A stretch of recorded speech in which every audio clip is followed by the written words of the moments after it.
one big thing that I know a lot of teachers struggle with is what type of robot they should use in the elementary space.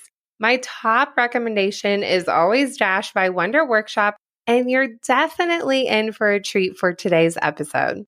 I had the chance to interview Bryan Miller, who is now in his 7th year working at Wonder Workshop, leading strategic outreach and educator success. Bryan prides himself in remaining connected to the voice and choice of students and educators. He's an international keynote presenter and speaker and loves working with others in the field of Edtech and, most importantly, supporting computer science. We had such a fun time talking together, and I'm really excited for you to listen to this episode and all of the goodies inside. Welcome to the Elementary STEM Coach Podcast, a show that'll help you with lesson ideas, systems, and actionable tips to apply to your classroom. I am your host, Naomi Meredith, a former classroom teacher turned current STEM teacher and coach. With over a decade of experience teaching and a master's degree in STEM leadership, I am here to coach you throughout the year to help you gain back more time to create innovative experiences for your students. Grab your earbuds and let's get started.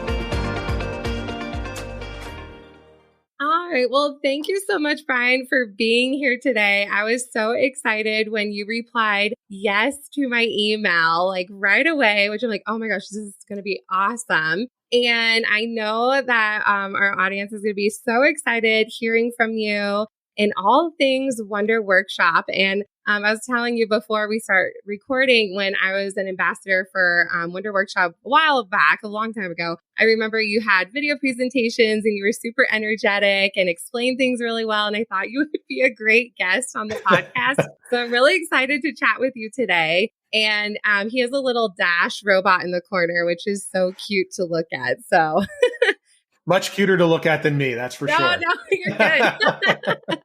Well, if you wouldn't mind telling us about yourself, your teaching background, and your role at Wonder Workshop, we would love to hear about you.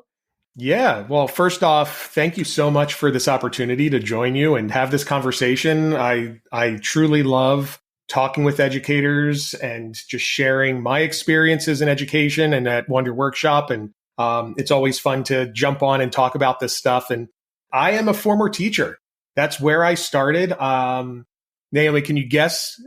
You may have read my bio, but can you guess what I taught when I started? Like your first thing? My first teaching, yeah. Ooh, like subject or grade? Grade. If I were to guess, if I didn't know your bio, I thought maybe 5th grade. That I get that a lot, and I think it's because I'm a guy, right? I'm a male teacher. But I started as a kindergarten teacher. So was a kindergarten teacher. I actually taught next to my kindergarten teacher at the school that I went to for kindergarten. It was so cool. It was really, really cool. Learned a lot, and it was just, awesome starting there. I've always loved kids and working with kids, and I did it, at camps and stuff my entire career, but started in kindergarten. And then I became a K-5 computer teacher. Oh, nice. And this was before there was even, Edtech curriculum. So I've been doing this for about 20 years now. Even though I look like I'm like 25, it's really been 20 years that I've been doing this. And at the time, it was, the type of class where you just sit and you type Word documents and you do a typing program. And that was 100% of what that program was. And when I stepped into that role, it was a public school outside of Philadelphia in Bucks County, Pennsylvania, which is where I grew up. I stepped into the role and I'm like, there's got to be more to this. This is not like what kids should be doing. I mean, yes, typing is an important skill. It's going to change. This was 20 years ago I was saying that. And then everyone was like, no way. We got to be doing cursive. We got to be doing typing. We got to check those off the list. And that's it. And so I came in and I fortunately had a really great principal who trusted what I was doing and, let me really take the curriculum on my own, despite what the district wanted me to be doing. Oh, a good principal. Good. Yeah. I mean, to have that level of administrative support early on in my career was just so life-changing, honestly. So did that. I took it. I ran with it. I built a website before there was a learning management system with all of my stuff. It was mrmillertech.com. which no longer exists. However, there is a Facebook memorial group for it from my former students that they created, because they got to go home and use everything that we were doing in class, because I was finding fun websites to use and ways to like incorporate what they were doing into the classroom, and really listened to what was happening with the teachers in the classroom to know maybe I should start incorporating presentations and learning some of these important skills into the everyday classroom, which then I no longer had a curriculum, and I would just be having the students come down and use that time to support the learning that they were doing in their classroom, but bringing technology into the mix. And did that for a number of years. And then I fortunately got a role as a similar position as a computer teacher in a private school in Florida. So I took the move, I took the leap of faith and did that, moved down there. And within that first year, our director of Edtech, Dr. Joan McGettigan, who is an absolutely incredible Edtech leader in Edtech. So find her on Twitter, follow her. She's amazing. I was so excited to come down and work and learn from her that I did the move. And when I got down there, I found out that she was going to leave that role and move to another school. So being the new guy in a new position, I came with a lot of new, fresh ideas. And that first year, I became the acting director of educational technology. That next year, I became the director of educational technology. Did that for about 5 years, started working with EdTech startup companies. Like Nearpod was one of the early ones, literally sitting in their garage talking about like what they should be doing stuff. Started presenting, keynote speaking, traveled the world doing all of that stuff. And then, found myself in my role at Wonder Workshop. So that's my background. I literally went from being in the classroom to finding a space that I love, a company that I love, that I've had the opportunity to grow with through the years. I've been with Wonder Workshop for 8 years, or going on 8 years. So have kind of experienced a whole lot of things. But, teachers ask me all the time, like, how did you make that transition? And, you become friends with companies that you love and enjoy, and magic happens from there. And it just happened to happen that way for me. So, yeah. A long-winded answer to your question, but that kind of gave you the rundown, the cliff notes of everything. No, it's great to hear your background, because that's really important too. Like, you're not just some random person who's working at Wonder Workshop, that your experience really led you to where you are today. I feel like what your experience in EdTech is kind of what is happening with STEM education, where there's just like little inklings of things. And I feel like a lot of teachers can resonate with what you said, because they might be feeling like, oh, they're from the classroom. I was in the classroom before as well, and also had a very supportive admin in this role. So I think a lot of teachers can connect with you. And also, they probably use Wonder Workshop products in their classroom too. So no, I think it's so great. And that teaching experience you can't take away from you. I told that to another guest, like, it's so powerful. And you're still working in education. So you're still a teacher. Yeah. I mean, I still call myself a teacher. This role. So my role at Wonder Workshop is it's a fancy long name that it's Senior Director of Global Strategic Education Outreach. Whoa. It's long-winded, but really what it means is I get to work with schools and districts and, lead a team of former educators in our customer success roles, become, the partnership manager for Wonder Workshop, work with organizations closely. So I still have very close ties to education, to the classroom. And anytime that I'm invited into a teacher's classroom, I hop, skip, and jump over there, because I am so excited to get on the floor and play and, see the excitement of computer science and STEM through the eyes of children, and learn from them to find out what's working, what's not working. So I am still very, very connected into that space, and learn a lot from teachers every single day. We'll have to have you come into my classroom. We're going to start robotics soon. So I know who to call. I need some help. And you're in Colorado still, right? I am. Yeah. Yeah. So I am a huge fan of Colorado, so I will gladly pay a visit. All right, Yes. perfect. That sounds good to me. We'll chat after this. So, for people who haven't heard of Wonder Workshop, what solutions do you guys offer? Yeah. So Wonder Workshop has evolved through the years. As I mentioned, I've been with it for about 8 years. The Wonder Workshop's been around for about 10. And from the very beginning, it's all been built around this little guy, Dash Robot. And we create a robot, a physical robot that teaches children how to code starting as young as kindergarten, and curriculum and software that wrap all around it. And through the years, we have built a lot of products. We've built Dash, we've built Dot, which is its companion robot. We've built Q, which is a middle school robot. We've built accessories. And now we've learned through the years that the importance of content with what you've created is so needed for educators, especially quality content. So we are still continuing to develop Dash and its capabilities. And it's funny because I was having a conversation earlier today with the state of Hawaii, and they were telling me that they've had robots for years, Dash robots, and that it's the one robot that has not phased out because we keep developing for it. So now we have not pivoted, we have complemented the work that we're doing with a software product called Class Connect that brings in a tracking teacher management, learning management console where teachers are able to assign computer science lessons, activities, puzzles, challenges, all through that virtual console, Class Connect, and students can interact with it and get the feedback, and it goes right back to the feedback for the teachers to see how they're performing. And when they want a paraphysical robot, they can do that. Otherwise, every student through that gets a virtual Dash robot that looks and acts the exact same way as a physical Dash.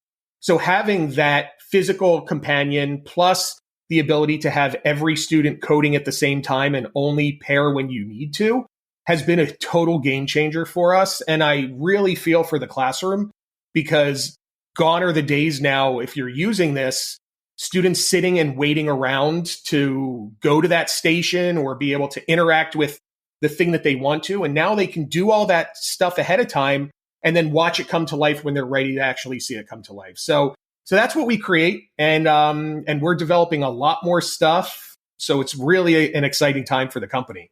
I'm so excited. I love Dash. I will say, not just saying I'm talking to you, but Dash is my favorite robot because I've used it even when I taught third grade. And it's true. It doesn't phase out. It's still relevant. It's multi-use, multi-grade. If there's any robot that people are like, oh, what should I buy? I'm like, I suggest Dash because you can use it for everything, which he's great. So definitely recommend from a teacher perspective. I'm not sponsored to say this, but I love, and he's great. Like, I think your guys' stuff is awesome. And I love the option of Class Connect because I know a lot of teachers, when they were remote, they really depended on that, especially a lot of STEM teachers who needed to teach online and you don't have enough Dash to send home. We wish we had unlimited money to send them on home, but right. I know that was a great option. But even since COVID, it's still relevant and kids can be excited where they can practice at home if they want to, that they're excited to learn that coding, they're seeing the thing come to life and they know who Dash is, that it's on my computer, but it's also in my classroom. So I really like how you guys added that option on for classrooms.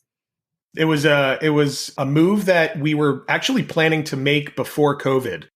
We actually had already been developing it for almost a year. And then March came around and the world shut down, right?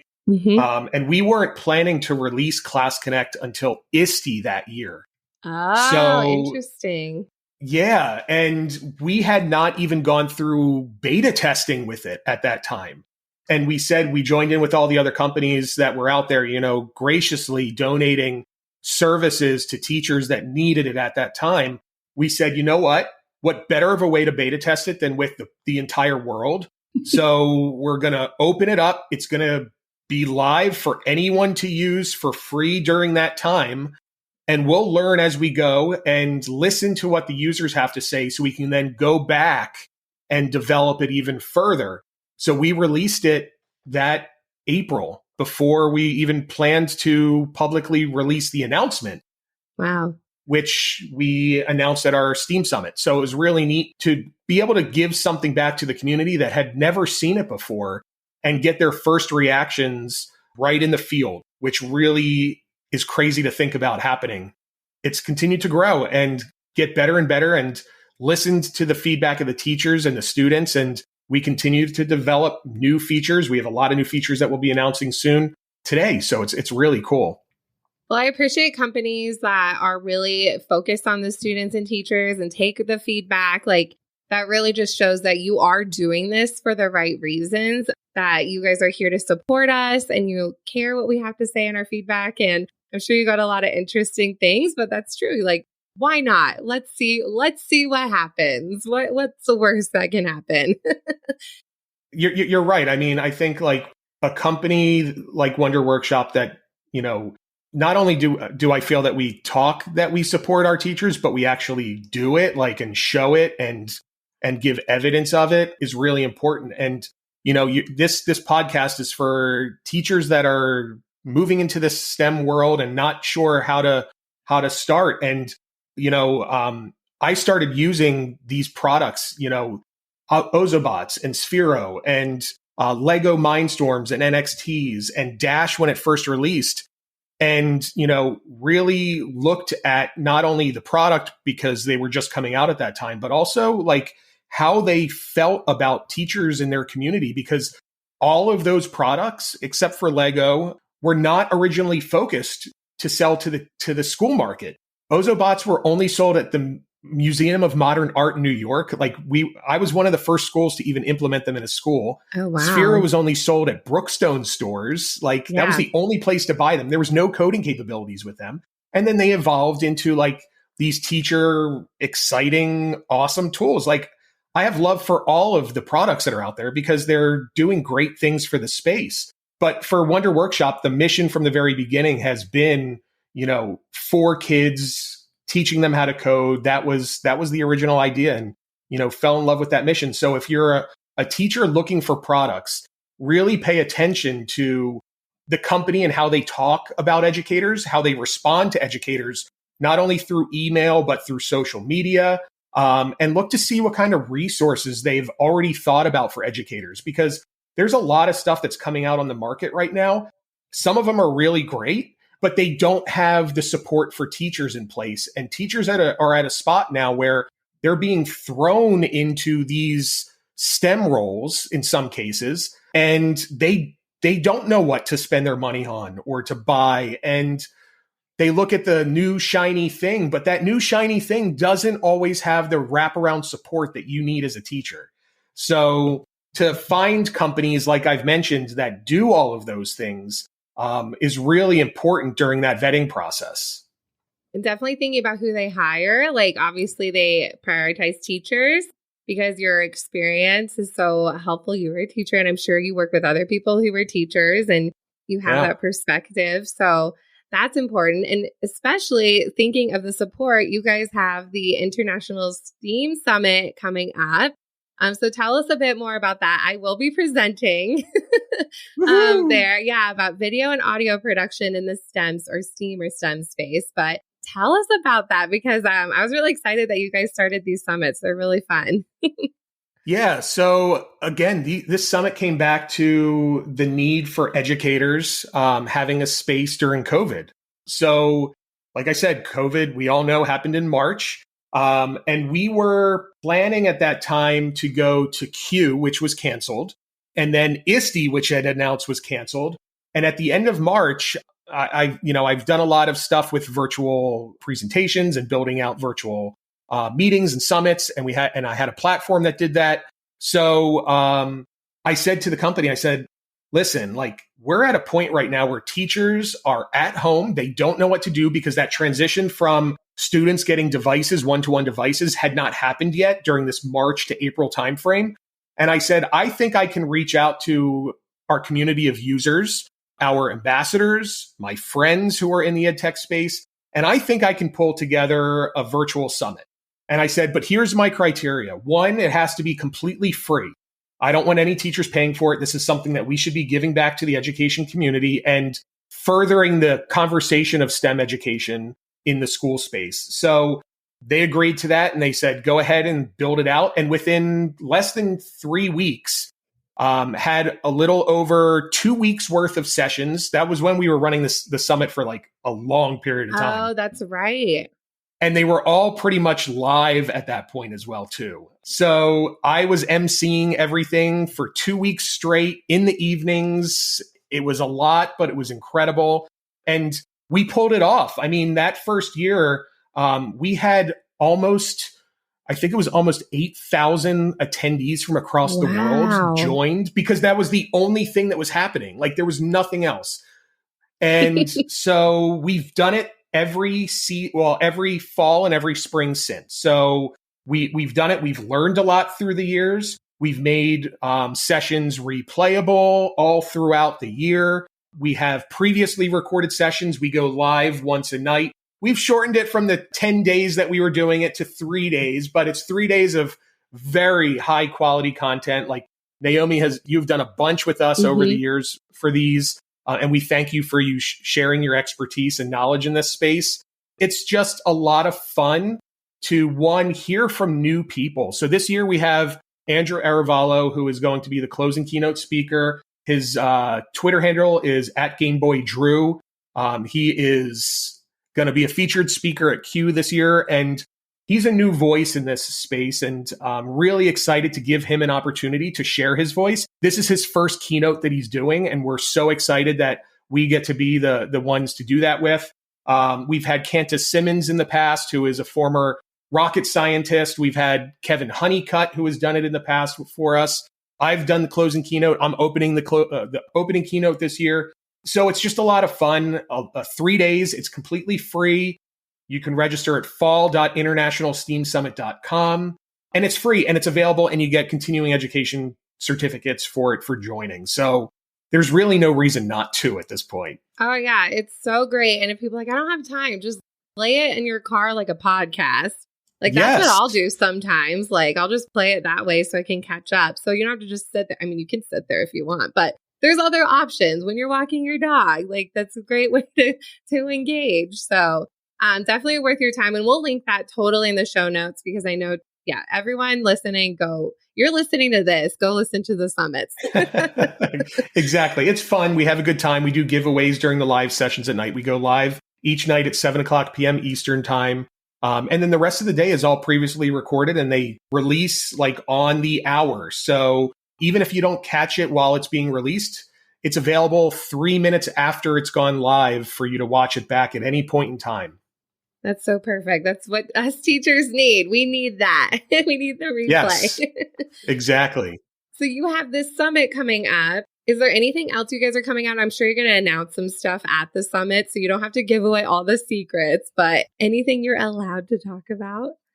So there will be some new capabilities coming soon for Dash that will unlock via software, which is actually really cool. So the firmware team and our hardware team has done a lot around that, which is going to be something that will continue to have students learn the next steps after Blockly, I'll say. So it's like going to be able to do a lot more stuff, which is really cool. And then, of course, we have our Wonder League robotics competition that missions officially go live on November 3rd, the last day of our summit. And this year's theme is space exploration. So all of these missions are all about space and Dash trying to make his way through space. It's all story-based. So if you're looking for a way to engage your kids with competition and win prizes, it's a really fun couple of months of missions that your teams would go through and experience. So that's what I can share for now. But you'll have to catch the other stuff at the opening keynote, which we'll share some more details. Perfect. That's so good. And I highly recommend doing the Wonder League robotics competition. I've done that ever since I started teaching STEM. This is my 5th year in STEM. But it's a great after school option, and everything is laid out so nicely. So I know it's a lot when you're teaching all day. You're like, I don't want to do a club. No, this is like the funnest club with coding. I agree. It's great. It's so much fun. And I love how it's all laid out, and it's different every year, and just another way to get those kids who are, even like who are really, really interested in coding just to practice in a different way, but they're really have to collaborate too. There's a lot of collaboration, critical thinking, creativity. So it's not a by yourself activity. It is a team thing, and you can do competitions or not. You can or you can't. It just definitely recommend doing that if you're thinking about what should I do for my spring clubs or winter going into spring. Definitely you should do that. Yeah. And at this point, we're going into year 8 of the competition. So far over the years, we have had around almost 87,000 kids from 96 countries throughout the world participate. Whoa. 48% are girls that are a part of this competition, which we are the only competition for coding that's out there that has that almost equal number of 50-50. And there have been more girls that have won the competition over the years than the boys have. Oh, wow. I think that's extremely important because, a lot of competitions are engineering based where you have to construct, build, solve, where there's a lot of creative storytelling, art, design, things that might interest other students beyond just the traditional computer science driven students to join this and be on a team, because without those people that have that level of creativity, you won't be able to score as highly as, teams that don't have that. So it really does encourage a wide variety of skill sets to become a part of it that other competitions typically don't involve. Oh, I agree. I had one girl when I did it. I actually did an all girls team. Nice. I did, but I had one girl who's super, super, super creative, and she reminds me of the kind of person who should be working as a Disney Imagineer, just that level of Love creativity and designing I know you have he is a Mickey Mouse in the background, but she just has that different way of thinking. I'm like, I'm going to tell you about this job. Doesn't mean you have to do it, but you just have that thing. So it's just so cool, like how the competition just brings it all together, and it's not just code this, code that. It's just more engaging and interactive, and the themes each year are really fun.